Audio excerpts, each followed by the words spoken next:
どくな。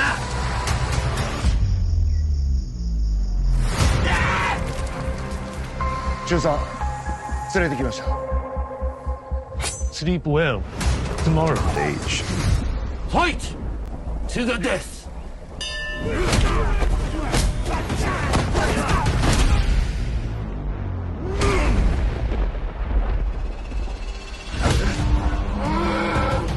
You will keep fighting. Oh, I'll keep fighting.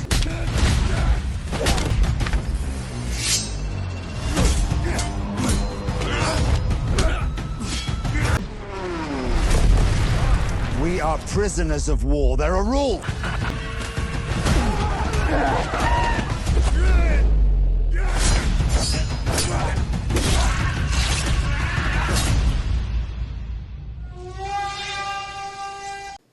Watch me.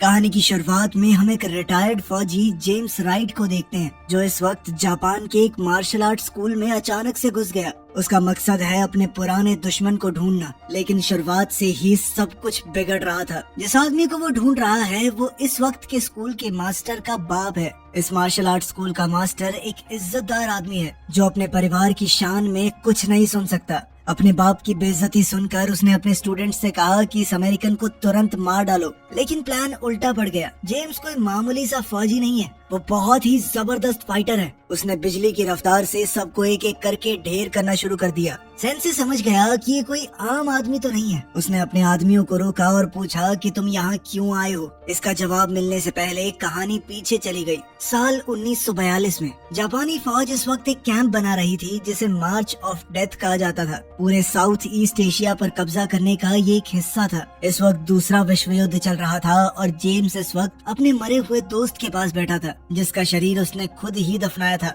अगली सुबह जापानी फौजी जंगल में दुश्मनों को ढूंढने लगे। जेम्स ने उनके पास ही छुपकर एक पत्थर फेंका उनका ध्यान भटकाने के लिए, और फिर अचानक से हमला कर दिया। एक फौजी को मार दिया और एक माइन उड़ा दी। कुछ पलों के लिए उसे लगा कि वो जीत रहा है, पर जंगल में जितनी उसने सोची थी उससे कहीं ज्यादा बड़ी फौज है। वो भागता हुआ पेड़ों के बीच से निकला, पर जल्दी ही पकड़ा गया। कमांडर ने कहा कि इसे मारो मत, जिंदा पकड़ो, इसे कैंप ले चलो। गेट से घुसते ही सबका ध्यान उस पर चला गया। कर्नल तुरंत समझ गया कि ये कोई आम बंदा नहीं है, ये ब्रिटिश एयरफोर्स का कमांडर रह चुका है। कैंप में बंद फौजियों के अंदर एक बड़े अफसर को देखकर हौसला न आ जाए, इसलिए कर्नल ने कहा कि इसे चुपके से मार दो। पहले तो लगा कि जेम्स हार मान गया, पर जैसे ही तलवार चली वो बच गया। अपनी जबरदस्त लड़ने की तकनीक से उसने 3 गार्ड्स को मार दिया और फिर जंगल की तरफ भाग गया। जल्द ही उसे क्रैश हुए प्लेन का कबाड़ मिला, लेकिन वो वहाँ भी ज्यादा देर तक छुप नहीं पाया। वो वहाँ से भाग ही रहा था कि तभी उसका पैर छुपे हुए जाल में पड़ गया। उसे दोबारा पकड़कर फौजी उसे वापस कैंप में ले आए। कर्नल ने उसका डॉग टैग खींच लिया और उसकी कमर के नीचे एक मेडल मिला, जो कि युद्ध के दौरान जबरदस्त बहादुरी के लिए मिलता है। कर्नल ये देखकर इम्प्रेस हो गया और कहा कि इसे अभी मत मारो, इसे बिल्डिंग के नीचे वाली जगह में ले जाओ और आराम करने दो। पर ये सुकून ज्यादा देर तक नहीं रहा। अगली सुबह वो उसे एक और लड़ाई में भेजने वाले थे, जिसमें उसका मरना पक्का है। रात में एक गार्ड ने कहा कि इसे सोते हुए मार देते हैं, लेकिन कर्नल ने मना कर दिया। वो चाहता था कि ये पूरा कैंप देखे कि उसका हुक्म ना मानने का अंजाम क्या होता है। जेम्स एक छोटे से सेल के अंदर बंद था, जहाँ उसे कुछ और बंदे मिले। उनमें ज्यादातर अमेरिकन थे। उनमें से एक ने अपना नाम गैब्रियल बताया। उन्होंने पूछा कि ब्रिटिश आर्मी यहाँ आएगी हमें बचाने, लेकिन जेम्स इस पर चुप रहा। उन्होंने सुना था कि पहले यहाँ पर वियतनामी कैदी भी थे, लेकिन आर्मी के वहाँ पहुँचने से पहले सबको मार दिया गया। जेम्स ने याद किया कि जब उनका स्क्वाड वहाँ पहुँचा तो उनका जहाज दुश्मन की भारी गोलीबारी की वजह से क्रैश हो गया, लेकिन इस सब में वो बच गया। कुछ देर बाद जेम्स ने बताया कि इस एरिया में तैनात सारे पायलट मारे जा चुके हैं, मतलब अब कोई रेस्क्यू नहीं हो सकता। इस जापानी जेल के अंदर रूल बहुत सख्त हैं। फिर भी उसने सोच लिया कि यूं हार तो नहीं मानूंगा। उसने फैसला लिया कि वो दोबारा से यहाँ से भागने की कोशिश करेगा, पर बाकी कैदियों ने कहा कि सोचना भी मत, सब बेकार है। ये कैंप एक आइलैंड पर बना हुआ है, हर तरफ वॉच टावर और पहरा देने वाले लोग हैं। जो भी कभी यहाँ से भागता है वो पकड़ा जाता है। ये कैंप सबसे मजबूत और खतरनाक कैदियों को तोड़ने के लिए बनाया गया है। हम सबसे मजदूरी करवाई जाती है ताकि इस कैंप की दीवारों को और मजबूत बनाया जाए। थोड़ा ऊपर एक और कैंप है जिसका नाम है मार्च ऑफ डेथ। वहाँ से तो आज तक कोई वापस ही नहीं आया। किसी को नहीं पता कि वहाँ क्या होता है। अगली सुबह कंपाउंड में चीखों की आवाज से शुरू हुई। सभी सैनिक लाइन में ट्रेनिंग कर रहे थे। हवा में उनके जूतों की आवाजें और डिसिप्लिन की सख्ती महसूस हो रही थी। वहीं सजा देने का टाइम भी आ गया था। सिपाहियों ने जेम्स के हाथ बांधे और उसे मैदान के बीच में ले गए, लेकिन सबके सामने पहुंचने से पहले कमांडर ने रस्सियां काटने का ऑर्डर दिया और उसे वहां से हटा दिया। दरअसल कमांडर जेम्स को किसी बड़ी चीज के लिए बचा रहा था। असली तमाशा तो अभी बाकी है। 2 कैदियों को सजा मिलने वाली है क्योंकि उन्होंने राशन में से खाना चुरा कर अपने बेड के नीचे छुपा दिया था। उनकी सजा मौत तो नहीं थी, लेकिन कैंप के सबसे खतरनाक फाइटर के साथ उन्हें मुकाबला करना होगा। कैंप का सबसे जबरदस्त फाइटर बहुत डरावना लग रहा था। उसका शरीर किसी मशीन जैसा था। उसके मुक्के इतने तेज और ताकतवर लग रहे थे कि सबसे ताकतवर कैदी भी डर कर पीछे हट जाते। यह नजारा सबके दिलों में खौफ भरने के लिए था कि जापानी फौज से चोरी करने का क्या हश्र होता है। मैच के बाद सब लोग अब जेम्स की मौत का इंतजार कर रहे थे। ऐसे खतरनाक खिलाड़ी के सामने जेम्स के बचने का कोई चांस नहीं लग रहा था किसी को। लेकिन कुछ ही सेकंडों में जेम्स ने उस बड़े और खतरनाक फाइटर को सिर्फ 2 हमले करके गिरा दिया। कर्नल कुछ भी नहीं बोला। वो चुपचाप अपने टेंट में चला गया। टेंट में उससे एक सिपाही बात करने लगा कि सर जेम्स को जिंदा नहीं रखना चाहिए। ऐसे आदमी को तो अपनी आखिरी सांस तक टॉर्चर करना चाहिए। लेकिन कर्नल कुछ अलग सोच रहा था। उसकी आंखों में दुश्मन की ताकत के लिए थोड़ी इज्जत तो थी, लेकिन उसने वादा किया कि जेम्स का समय भी जल्द ही आएगा। बाद में जेम्स की मुलाकात कैप्टन कॉलिंस से हुई। कॉलिंस उसका लड़ने का तरीका देखकर हैरान हो गया। जब सब जश्न मनाने के लिए ड्रिंक्स लेने लगे तो दाढ़ी वाला कैदी अपनी बनाई हुई शराब लाया, जो इतनी तेज थी कि गले को आग की तरह जला रही थी। लेकिन मूड हल्का होने से पहले ही जापानी फौजी वहां आ गए। उन्होंने जेम्स को कर्नल के टेंट में बुलाया। टेंट के अंदर एक जवान नर्स सामान रख रही थी। जेम्स और नर्स ने एक पल के लिए एक दूसरे को देखा। उन्होंने कुछ कहा नहीं, पर महसूस जरूर किया। फिर कर्नल ने कहा कि मैंने तुम्हें तारीफ करने के लिए नहीं बुलाया। उसने जेम्स के फाइटिंग स्टाइल को पहचान लिया था। यह लड़ने का ऐसा तरीका है जिसे कभी जापान ने बैन कर दिया था। फिर बात घूमकर जेम्स के मेडल पर आ गई। ये मेडल जेम्स का नहीं था, बल्कि उसके बाप का है। कर्नल ने बताया कि मेरे पिता भी फौज में ही थे। फिर उसने अपने मरे हुए ऑफिसर की तलवार निकाली और जेम्स के गाल पर एक हल्का सा कट लगा दिया और फिर गार्ड्स को कहा कि इसे ले जाओ। यह सीधी सीधी बात थी कि जेम्स अब कल मरेगा। अगली सुबह कर्नल एक और फाइट अरेंज कर रहा था। उसे पता था कि जेम्स का लड़ने का तरीका एक आदमी के लिए तो बहुत बढ़िया है, लेकिन बहुत सारे दुश्मनों के सामने काम नहीं करेगा। इसीलिए उसने अपनी टीम के सबसे ताकतवर फौजियों को उससे लड़वाया। लेकिन जेम्स तूफान की तरह हिला। 1 मिनट के अंदर अंदर उसने तीनों को गिरा दिया। वो चाहता तो अपने आखिरी वार से उन्हें खत्म भी कर सकता था, लेकिन जेम्स रुक गया। उसने उन्हें मारा नहीं। कर्नल फिर से बिना कुछ बोले टेंट में चला गया। बाद में जब जेम्स के साथ ही उन जापानी फौजियों का मजाक उड़ा रहे थे तो जेम्स ने कहा कि वो फौजी कोई डरपोक नहीं थे, वो बस अपने कमांडर के ऑर्डर्स फॉलो कर रहे थे, बिल्कुल हमारी तरह। उसकी ये बात सुनकर सब चुप हो गए। कुछ देर बाद कैंप में गोली चलने की आवाज गूंज उठी। कर्नल ने तीनों हारे हुए फाइटर्स को मरवा दिया था। वो सबको दिखाना चाहता था कि यहाँ दया की कोई जगह नहीं है। गैब्रियल और कॉलिंस के घाव बढ़ रहे थे। जल्दी ही उन्हें उस कैंप में भेजा जाएगा जहाँ से कोई वापस नहीं आता। समय कम था तो जेम्स ने एक खतरनाक प्लान बनाया। उसने वॉच टावर के ऊपर रेडियो देखा था। अगर वो रेडियो तक पहुंच गया तो वो किनारे से ब्रिटिश फोर्सेस को सिग्नल दे सकता है। उस सिग्नल के मिलते ही ब्रिटिश फौज उन्हें बचाने जरूर आएगी। तो प्लान बनाया गया कि अगली काम की शिफ्ट में कैदी शोर शराबा मचाएंगे। चीख पुकार होने लगी। सभी गार्ड दौड़कर वहां आए। टावर वाला सिपाही भी नीचे उतर आया। जेम्स टावर की तरफ दौड़ा और ऊपर चढ़ गया। उसने रेडियो तोड़कर निकाल लिया और सैंड बैग्स के पीछे छुप गया। जैसे ही वो निकलने लगा तो नर्स ने उसे देख लिया। कुछ देर बाद एक सिपाही नर्स के ऊपर डोरे डालने लगा, जिस पर नर्स ने उसे मना किया कि मैं ये सब नहीं चाहती। जिसके बाद उसने नर्स को जोरदार थप्पड़ मारा, लेकिन काफी पूछताछ के बाद भी नर्स ने जेम्स के बारे में कुछ नहीं बताया। अपने सोने की जगह पर वापस आकर जेम्स ने रेडियो छुपा दिया। सबने फैसला किया कि अभी सिग्नल नहीं भेजना, सिर्फ सुनना है। शायद उन्हें ब्रिटिश या अमेरिकन सिग्नल मिल जाए। लेकिन अगली सुबह खतरा उनके दरवाजे पर पहुंच गया। कर्नल ने एक इमरजेंसी मीटिंग बुलाई। वो पता लगाना चाहता था कि किसने भागने की कोशिश की है। जेम्स ने कैदी को बेहद घबराता हुआ देखा और रात को बड़े प्यार से उससे बात की। उस कैदी ने बताया कि बॉर्डर के बिल्कुल कोने पे एक छोटी सी जगह है, वहाँ पे मैंने एक खुफिया होल बना रखा है। मैं धीरे धीरे उसे बड़ा कर रहा था ताकि निकल जाऊं यहाँ से। अब तो जेम्स ने भागने का फैसला कर लिया। रात को उसने अपना बेड ऐसे बना दिया कि कोई मुंह ढक के सो रहा है और चुपचाप निकल गया वहाँ से। दाढ़ी वाले उस फौजी ने भी उसकी मदद की। कई महीनों बाद उसने कैंप की दहलीज के बाहर कदम रखा। उसी वक्त एक गार्ड इंस्पेक्शन करने आया आया और देखा कि जेम्स गायब है, लेकिन दाढ़ी वाले आदमी की आंखों में देखकर वो कुछ नहीं बोला और चला गया। जंगल से होते हुए जेम्स किनारे तक पहुंच गया। अब रेडियो के अंदर उसे अचानक से अमेरिकन सेना का खुफिया कोड सुनाई दिया,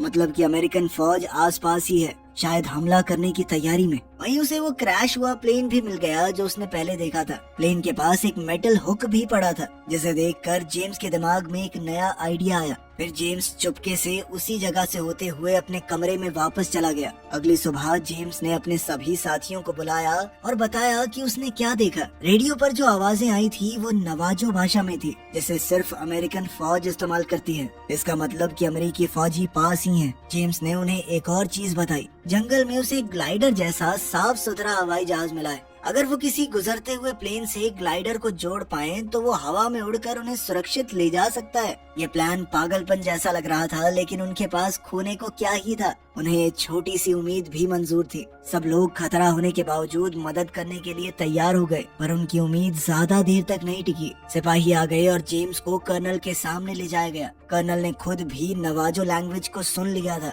और वो चाहता था कि जेम्स उनके लिए इसे ट्रांसलेट करे। और जेम्स ने बताया कि ये अमेरिकन फौज इस्तेमाल करती है, मैं ब्रिटेन से हूँ और अगर पता होता भी तो मैं अपने साथियों को धोखा नहीं देता। इस बात से कर्नल गुस्सा हो गया। उसने सिपाहियों से कहा कि जेम्स को बांध कर पीटते रहो जब तक वो घुटनों पर न गिर जाए। हर एक डंडा जोर से लगना चाहिए।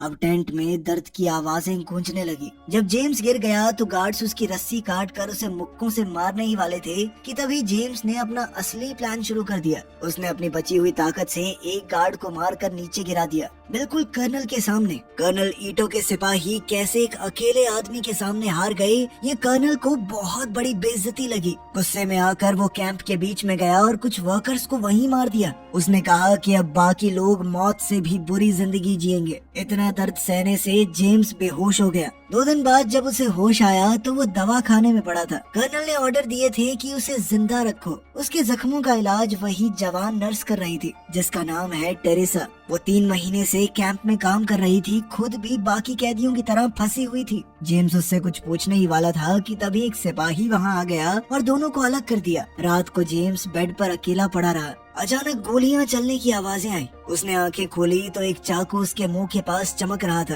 कर्नल ईटो एक और आदमी को सबके सामने मार रहा था, सबको और डराने के लिए। ये एक बेहद दर्दनाक मंजर था, पर इस दौरान जेम्स को समझ आ गया कि कर्नल का असली इरादा क्या है। ईटो जेम्स को चुपके से मारना नहीं चाहता। हर एक मुकाबला, हर एक लड़ाई एक मौका है ताकि वो जेम्स को एक बराबरी की लड़ाई में मारे, बिल्कुल उसी तरह जैसे उसके टीचर ने उसे सिखाया था। जेम्स थोड़ा थका हुआ था, पर उसके हौसले बुलंद थे। उसने कहा कि अगर ये तुम्हारे बेस्ट फाइटर थे तो मैं पक्का घर वापस जिंदा ही जाऊंगा। कर्नल के चेहरे पर शिकन तक नहीं आई। उसने वार्निंग दी कि अगर जापान हारा तो कैंप का एक भी आदमी जिंदा नहीं बचेगा। इसके बाद जेम्स अपने साथियों के पास लौट आया। उसके दोस्तों ने बताया कि सुबह अमेरिकन प्लेन्स आए थे। उन्होंने हजारों पर्चे गिराए हैं। इन पर्चों के अंदर जापानी फौजियों को वार्निंग थी कि अमेरिकन आर्मी उनकी हर चाल को देख रही है और कैदियों के साथ जो बुरा बर्ताव हो रहा है वो भी देखा जा रहा है। जैसे ही लड़ाई खत्म होगी तो इंसाफ किया जाएगा। लेकिन जेम्स को इस सब से कोई फर्क नहीं पड़ा। उसने बताया कि ईटो कभी सरेंडर नहीं करेगा। अगर जापान हार भी गया तो वो यहाँ मौजूद सबको मार देगा। सभी चुपचाप सुनते हुए सोच रहे थे कि कहीं वक्त ऐसे ही ना निकल जाए। रात के वक्त गैब्रियल जंगल में ग्लाइडर चेक करने गया। वापस आते हुए उसकी मुलाकात जेम्स से हो गई। उनके कमरे तक जाने वाला सीधा रास्ता बंद कर दिया गया था, तो वो दोनों छुपकर साइड से जाने लगे। लेकिन एक गार्ड ने उन्हें देख लिया। उसके साथ लड़ाई में उन्हें गार्ड को मारना पड़ा, वरना वो पकड़े जाते। आवाज सुनकर एक और अफसर आया। जेम्स ने उस आदमी को मारने की बजाय उसे छोड़ दिया। उस अफसर ने दोनों को चुपके से उनके कमरे तक वापस भेज दिया, लेकिन फिर जाकर गार्ड्स को बता दिया कि एक गार्ड का मर्डर हुआ है। ये सुनते ही सभी फौजी कैदियों के कमरे में घुस गए। कैंप में खामोशी फैल गई। कर्नल ने सुबह तक फैसला किया कि असल कातिल को खोजना ही पड़ेगा। अपने साथियों को बचाने के लिए जेम्स ने आगे आकर कहा कि मैं था, मैंने मारा उसे। कर्नल ने इस बात का सबूत मांगा। उसने जेम्स से कहा कि तुम अपनी तकनीक को एक कैदी के ऊपर इस्तेमाल करो। लेकिन जब उस कैदी ने कहा कि मैं ये नौटंकी नहीं करने वाला, तो गार्ड्स ने सीधा उसके सर में गोली मार दी। फिर कैप्टन कॉलिंस को गार्ड के साथ मुकाबला करने के लिए भेजा गया। उसने भी सबको हरा दिया। सभी कैदियों को जानवरों की तरह उनके कमरे की तरफ धकेल दिया गया। जेम्स फिर से कर्नल के सामने खड़ा था। जेम्स ने उसे डरपोक बुलाया और कहा कि मुझसे मुकाबला कर अगर हिम्मत है तो। कर्नल ने अपने सर से मारकर जेम्स को चोट पहुंचाई और उसे बाहर फेंकवा दिया। उसी रात जेम्स और गैब्रियल सच में भाग गए। जंगल से होते हुए वो किनारे की तरफ निकल पड़े ताकि अमेरिकी फौज से कांटेक्ट कर सकें। वो मिलकर अलग अलग भाषाओं का इस्तेमाल करके बात कर रहे थे ताकि जापानी फौजियों को समझ में न आए। उनका प्लान बहुत सीधा था। एक सिग्नल भेजने के लिए रॉकेट चुराओ, उसे हवा में फायर करो ताकि प्लेन को उनकी लोकेशन का पता चल जाए। प्लेन से ग्लाइडर को जोड़ दिया जाए और ग्लाइडर के जरिए वो लोग आइलैंड से उड़ जाएं। यही था इकलौता तरीका वहाँ से बचकर निकलने का। जब वो कैंप में अपने कमरे में वापस आए तो सब कुछ सूना सूना सा था। कमरा एकदम खाली था और लाइटें बंद। अचानक फौजियों ने अंदर घुसकर उन्हें भी बेहोश कर दिया। वो तब होश में आए जब एयरप्लेन्स ऊपर से गरज रहे थे। कैंप की नर्सों को आसमान की तरफ देखकर लगा कि शायद अमेरिकन सब आ गए हैं हमें बचाने के लिए।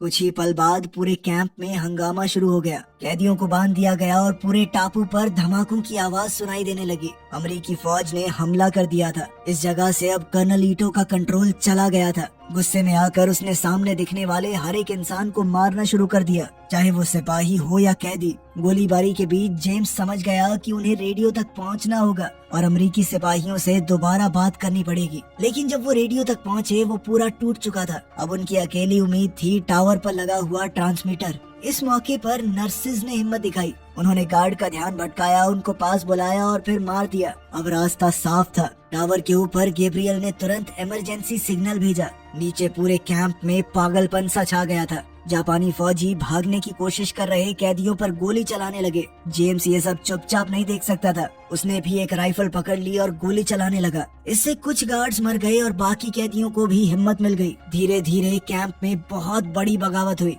कैदियों को जो मिला वो उससे लड़ने लगे। लड़ाई के बीच में कैप्टन कॉलिंस एक ऐसे अफसर के आगे आ गया जो शुरू से उसे परेशान करता था। लड़ाई बहुत तेज हो गई पर ज्यादा देर नहीं चली। कॉलिंस जीत ही रहा था, लेकिन तभी पीछे से किसी ने उसे गोली मार दी और वो वहीं गिर पड़ा। अपने दोस्त को यूं गिरते हुए देखकर जेम्स और गुस्से में आ गया। वो सीधा कर्नल के टेंट में घुस गया जहां कर्नल ईटो तलवार लेकर खड़ा था। दोनों के बीच अब एक जबरदस्त लड़ाई छिड़ गई। आखिर में ईटो गिर पड़ा और जेम्स खड़ा रहा, बहुत थका हुआ, खून से भरा शरीर लिए, लेकिन अब वो जीत चुका था। गैब्रियल जेम्स को खींचकर बाहर ले गया। जहाज ऊपर घूम रहे थे और वक्त बहुत कम। वो दोनों वहाँ से भागने लगे। एक फौजी ने राइफल उठाई उन दोनों को पीछे से गोली मारने के लिए, लेकिन कर्नल ईटो ने उस फौजी की बंदूक को अपनी तलवार से हटा दिया। उसने उन दोनों को जाने दिया। ये जीतने वाले की तरफ इज्जत दिखाने का उसका तरीका था।